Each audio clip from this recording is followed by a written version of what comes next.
चाह रहे होते हैं। ओह, तो वो इंसान तुम्हारे लिए बहुत जरूरी है। हाँ, फिर तो हम उसके टुकड़े टुकड़े कर देंगे। एंड तभी मार्क्स विज़र्ड किंग की बॉडी पर अटैक कर देता है, लेकिन यामी सर विज़र्ड किंग की बॉडी को एक खरोच तक नहीं आने देते। अब तुम दोनों ने मुझे गुस्सा दिला दिया। एंड तभी यामी सर इन दोनों की तरफ कूद जाते हैं। Dot slashes. And Yami sir अपने मैजिक से डॉक्टर ओमेन की जेलीफिश को पूरी तरह से काट देते हैं। ये क्या, ये इंसान इतना तेज कैसे? एंड फिर यामी सर एक बार में अपने अटैक से इन दोनों एल्व्स को सुला देते हैं। बाप रे, अगर ये दोनों इतने स्ट्रांग हो गए थे तो बाकी के लोग तो अलग ही लेवल पर पहुंच गए होंगे। एंड तभी अचानक से कैप्टन यामी के ऊपर कैप्टन शार्लेट अटैक कर देती है। एंड ये भी एक एल्फ बन गई होती है भाई। एंड फिर इधर हम देखते हैं लॉन्गरिस भी अपनी जेल तोड़कर निकल गया होता है। एंड ये भी एक एल्फ बन गया होता है। ओए, जल्दी निकलो यहाँ से तुम लोग। अगर तुम लोग मरे ना तो मैं तुम सबको मार डालूंगा। ठीक है, मैं बिल्डिंगों को नहीं बचा सकता, लेकिन मैं हमारे क्लोवर किंगडम के लोगों को बचा सकता हूँ। तुम तो काफी फास्ट हो इंसान। फास्ट ही नहीं, स्ट्रॉन्ग भी हूँ मैं। वो तो अभी पता चल जाएगा। बाप रे, इसके पास असली शार्लेट और मेरे से भी ज्यादा मैजिकल पावर है। मैं इसे ओमेन और मार्क्स की तरह सुला नहीं सकता। मुझे कुछ और करना होगा। इतना ही दम है क्या तुम्हें? एंड तभी हम देखते हैं सॉल वहाँ पर आ जाती है। दीदी, आपने हम पर क्यों अटैक किया? मैं तुम्हारी दीदी नहीं हूँ, वो मर चुकी है। क्या? एंड सॉल एकदम डर जाती है। नहीं, वो मरी नहीं है, वो अभी भी अपने शरीर के अंदर सो रही है और मैं ये अपनी की से महसूस कर सकता हूँ। तुम इन्हें लेके यहाँ से किसी सेफ जगह जाओ, मैं इसे देखता हूँ। इसके अंदर क्या है? इसके अंदर हमारे हीरो हैं। प्लीज मेरी दीदी को बचा लीजिए कैप्टन यामी। चिंता मत करो, अब जाओ यहाँ से। तुम्हें लगता है तुम मुझे संभाल सकते हो? एंड फिर से इन दोनों में फाइट स्टार्ट हो जाती है। एंड ऐसे तो शार्लेट यामी सर को कभी नहीं हरा सकती थी, लेकिन क्योंकि अभी एक एल्फ बन गई होती है तो इसलिए यामी सर से भी ज्यादा स्ट्रॉन्ग हो गई होती है। और अगर यामी सर ने एक भी गलती की तो वो खत्म। शार्लेट, होश में आओ। तुम ऐसे किसी को अपने आप को कैसे कंट्रोल करने दे सकती हो? ये इंसान इतना ज्यादा स्ट्रॉन्ग कैसे है? मानना पड़ेगा तुम स्ट्रॉन्ग हो इंसान, लेकिन तुम मेरे स्ट्रॉन्गेस्ट अटैक को नहीं रोक सकते। बाप रे, इतनी ज्यादा स्ट्रॉन्ग मैजिकल पावर। इसका अटैक तो आधे शहर को उड़ा देगा अगर मैंने इसे डॉज कर दिया तो। और मैं इसके अटैक को अपने ब्लैक होल से एब्जॉर्ब भी नहीं कर सकता। शायद अब मेरे पास और कोई ऑप्शन नहीं है। एंड तो भी यामी सर अपनी तलवार को हवा में तान देते हैं। डार्क मैजिक, मरो अब इंसान।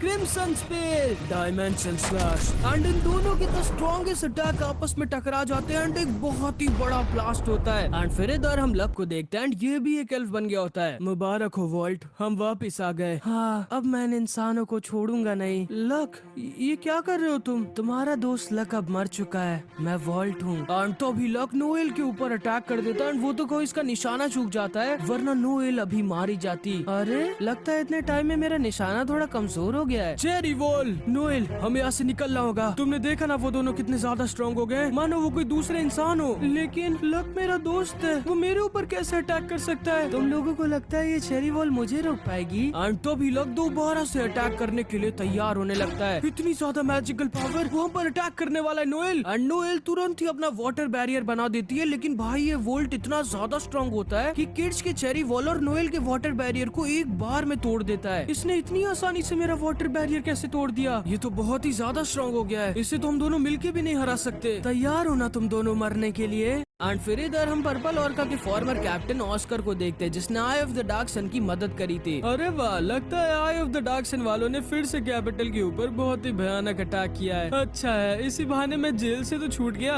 एंड तो भी इसके बगल में आ जाता है स्नेक। और शायद तुम्हें ये याद होगा जिसकी हमारे आस्था भाई ने एपिसोड 1 में बैंड बजाई थी। ओह ऑस्कर, ये स्कार तुम्हें याद है ना जो तुमने मुझे दिया था? तो तुम भी तो मुझे ठगने की कोशिश कर रहे थे स्नेक, एक मैजिक नाइट स्क्वाड कैप्टन को। क्या फायदा तुम्हारे कैप्टन होने का और इतना स्ट्रॉन्ग मैजिकल पावर होने का जब तुम जेल में बंद थे? और क्या फायदा तुम्हारे इतने स्ट्रॉन्ग चेन मैजिक का जिसमें अगर तुम किसी को पकड़ लो तो वो मैजिक भी नहीं यूज कर सकता? तुम भी तो पकड़े गए। एंड ये दोनों के दोनों गुस्से से एक दूसरे को पकड़ लेते हैं और साथ में बोलते हैं, अगर वो एंटी मैजिक वाला लड़का ना आया होता तो मैं जेल में ना होता। एंड ये दोनों के दोनों समझ जाते हैं कि इन दोनों को आस्था भाई ने ही जेल में डाला था। एंड तभी अचानक से इन दोनों के पास एक एल्फ आ जाता है जो इन दोनों पर अटैक करने वाला होता है। तुम सारे इंसानों को मरना होगा। बाप रे, इसके पास इतनी ज्यादा मैजिकल पावर कैसे है? रुक जाओ, मैंने तुम आई ऑफ द डार्क सन वालों की मदद की थी, मैं तुम्हारी टीम में हूँ। कोई फर्क नहीं पड़ता, हमें मिशन मिला है सारे के सारे इंसानों को मारने का। ओए ऑस्कर, ये तो हम दोनों को हल्के में ले रहा है यार। हाँ, चलो इसे दिखा देते हैं स्नेक। एंड तो भी ऑस्कर अपना इनविजिबल मैजिक यूज करता है और स्नेक के साथ गायब हो जाता है। ये क्या, ये दोनों गायब हो गए, यहाँ तक कि इनका मैजिक भी गायब हो गया। एंड तभी पीछे से स्नेक इसको अपने चेन मैजिक से पकड़ लेता है, जिससे अब ये मैजिक यूज नहीं कर सकता। स्नेक स्नेक, तुम समझ रहे हो ना, भगवान ने हमें एक मौका दिया यार। सही कहा। चलो इन आई ऑफ द डार्क सन वालों को पकड़ते हैं और बदले में विज़र्ड किंग हमें जरूर हमारी गलतियों के लिए माफ कर देंगे। एंड भाई ये दोनों भी एक साथ मिलके आई ऑफ द डार्क सन के खिलाफ लड़ने लगते हैं। एंड फिर इधर हम राया को देखते हैं एंड ये भी अपने ओरिजिनल फॉर्म में आ गया होता है और हद से ज्यादा स्ट्रांग हो गया होता है। बाप रे, ये पहले ही एक राक्षस था और अब तो इसे हराना नामुमकिन है। अबे ओए, तुम अचानक से लाइट बल्ब कैसे बन गए? क्योंकि मैं खुद बहुत बड़ा झूठा हूँ, इसलिए मैं जान जाता हूँ कब कोई झूठ बोल रहा है। इसीलिए मैं जानता हूँ कि इस लड़के ने जो भी कहा था वो सच था, लेकिन मैंने पहले भी एक इंसान पर भरोसा किया था जिसकी वजह से मैंने अपने पूरे परिवार को खो दिया। अब नहीं, अब मैं किसी इंसान पर भरोसा नहीं करूंगा। एंड तभी राया लाइट और डार्क मैजिक साथ में यूज करने लगता है भाई। एंड अभी अपने ओरिजिनल फॉर्म में जितने मैजिक मन करे उतने मैजिक साथ में यूज कर सकता है। मतलब समझ रहे हो कितना ज्यादा ओवर पावर्ड हो गया ये। रुक जाओ राया, हम बात करके भी सब कुछ सॉल्व कर सकते हैं। नहीं, अब वो कभी नहीं हो सकता।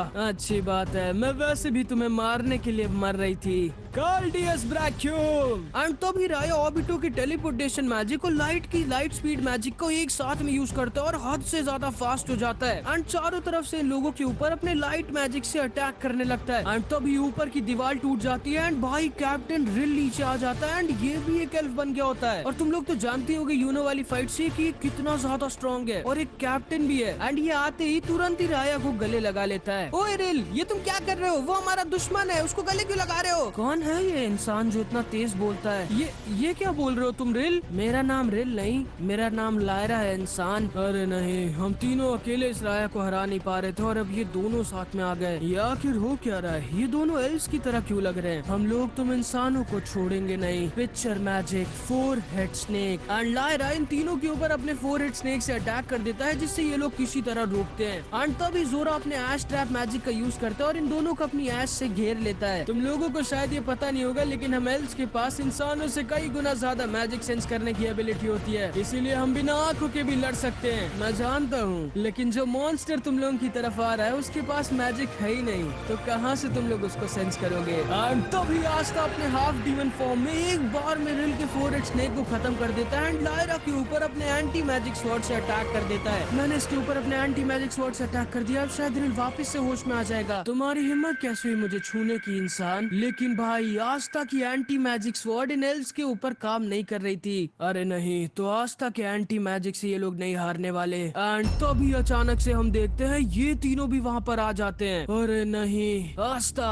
हमें यहाँ से भागना होगा। पागल हो क्या? हम ऐसे लड़ाई से नहीं भाग सकते। मेरी बात को समझो मच्छर, अगर हम यहाँ रुके तो हमारा मरना पक्का है। हम तीनों मिलके भी उन सब में से किसी एक को नहीं हरा सकते। एंड तभी कैप्टन वर्मिलियन इन दोनों को उस हॉल से बाहर फेंक देती है एंड अपने मैजिक से अंदर आने वाले रास्ते को बंद कर देती है। कैप्टन वर्मिलियन, ओह, तो तुम अपने आप को उन दोनों के लिए सैक्रिफाइस करने वाली हो, हाँ? लेकिन अफसोस, तुम्हारे बाद हम लोग उनको भी मार डालेंगे।